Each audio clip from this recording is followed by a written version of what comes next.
भिन्नों का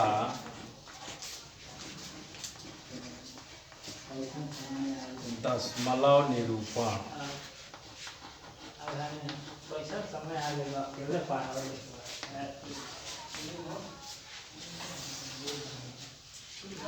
इस चैप्टर में आप लोगों को बताया जाएगा भिन्न वाली संख्याओं को दशमलव निरूपण कैसे करते हैं। सबसे पहले भिन्नों का दशमलव निरूपण दो प्रकार का होता है। पहला होता है शांत दशमलव।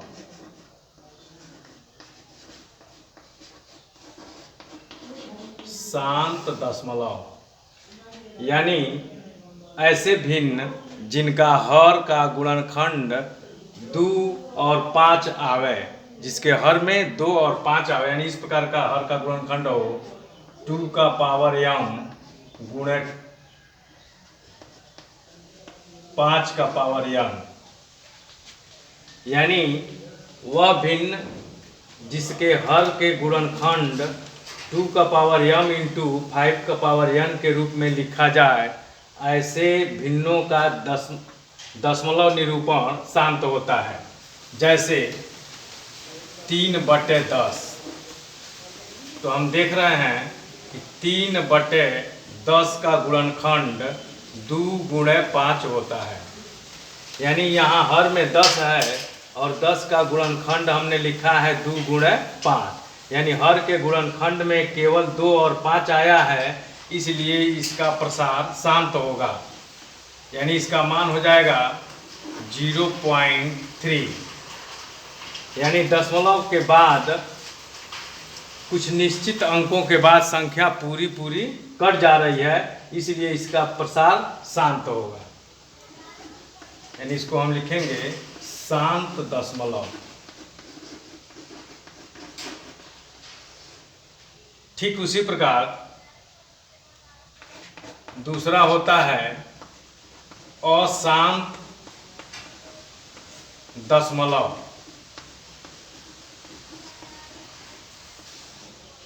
यानी ऐसे भिन्न जिनका हर का गुणनखंड 2 और 5 को छोड़ करके कुछ अन्य संख्या भी आए, उसे हम अशांत दशमलव कहते हैं।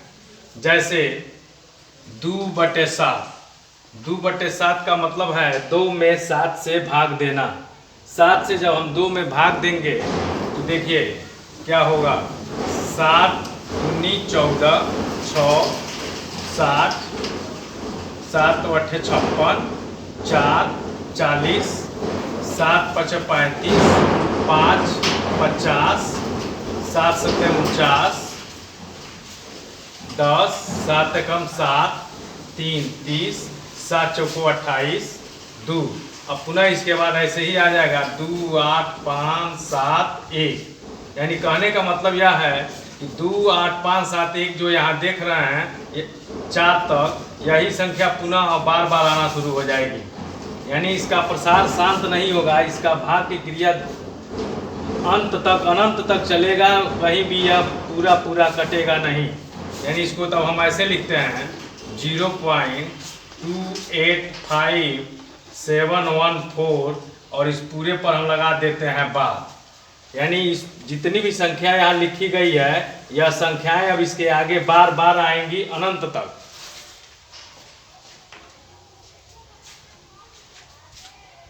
अब यहाँ आपको बताया जाएगा अशांत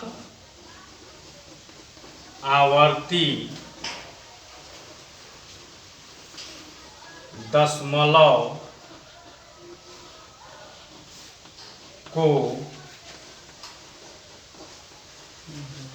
भिन्न में बदलना।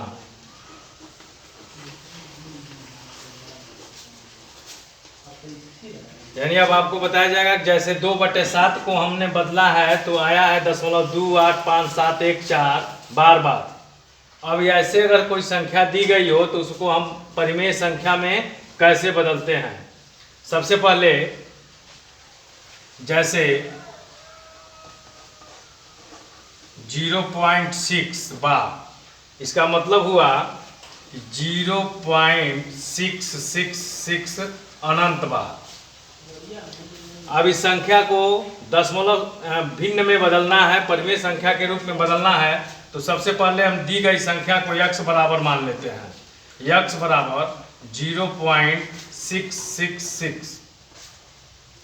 अब हम देखते हैं दशमलव के बाद कितने अंक हैं जो बार बार आ रहे हैं। यानी दशमलव के बाद एक अंक की आवृत्ति हो रही है, एक अंक बार बार आ रहे हैं, इसलिए हम एक शून्य से गुणा करेंगे। एक शून्य से गुणा करने का मतलब है 10, दो शून्य से गुणा करने का मतलब 100, तीन शून्य से गुणा करने का मतलब 1000। तो यहाँ हम यह देख रहे हैं कि दशमलव के बाद एक ही अंक बार बार आ रहा है, इसलिए हम एक शून्य से गुणा करेंगे। यानी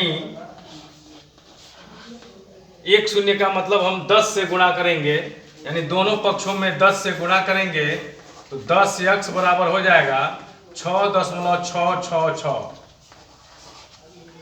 अब समीकरण 2 में से समीकरण 1 को घटाएंगे।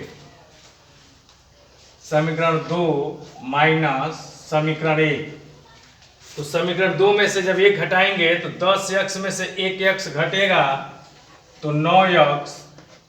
और ध्यान दीजिए यहाँ दशमलव के बाद 666, दशमलव के बाद 666, यानी दशमलव के दाहिनी ओर संख्या बराबर है तो ये घटेगा तो 0 आएगा, और 6 में से 0 घटेगा तो 6 आएगा। अब x बराबर हो जाएगा 6/9, यानी 3 से कट जाएगा, 3 दूनी 6 और 3 त्रिके 9, यानी वह संख्या होगी भिन्न के रूप में 2/3, अर्थात हम 2 में 3 से भाग देंगे तो आपका मान 0.666 बार बार अनंत बार तक आएगा। इसी में का दूसरा प्रकार है 1.233। अगर ऐसी संख्या दी गई है, इस संख्या को इस संख्या से मिलाते हैं तो इसमें एक अंतर है। इसमें दशमलव के बाद जो संख्या शुरू हुई थी उसी की आवृत्ति हुई थी, इसमें दशमलव के बाद जो संख्या है उसकी आवृत्ति नहीं है, उसके बाद वाली संख्याओं की आवृत्ति है। इसलिए सबसे पहले हम इसको मानेंगे x,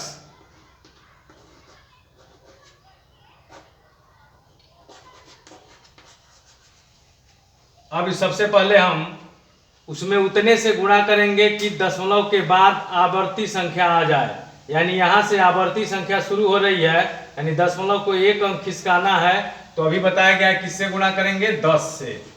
तो 10x बराबर हो जाएगा 12.333। यह आपका समीकरण नंबर 1 है और ये समीकरण नंबर 2 है। अब हम क्या करेंगे, अब इसमें दशमलव को हटाना है तो कितने से गुणा करेंगे, 10 से। पुनः 10 से गुणा करेंगे समीकरण 2 में। समीकरण 2 में 10 से गुणा करेंगे तो हो जाएगा 100x बराबर 123.33। यह हो गया समीकरण नंबर 3।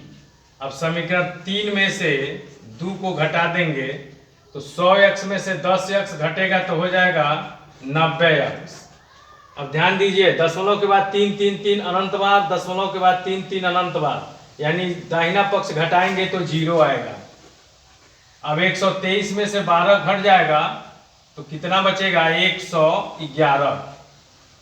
अब x बराबर हो जाएगा 111/90, यानी इसको हम ऐसे भी लिख सकते हैं 1 सही 21/90।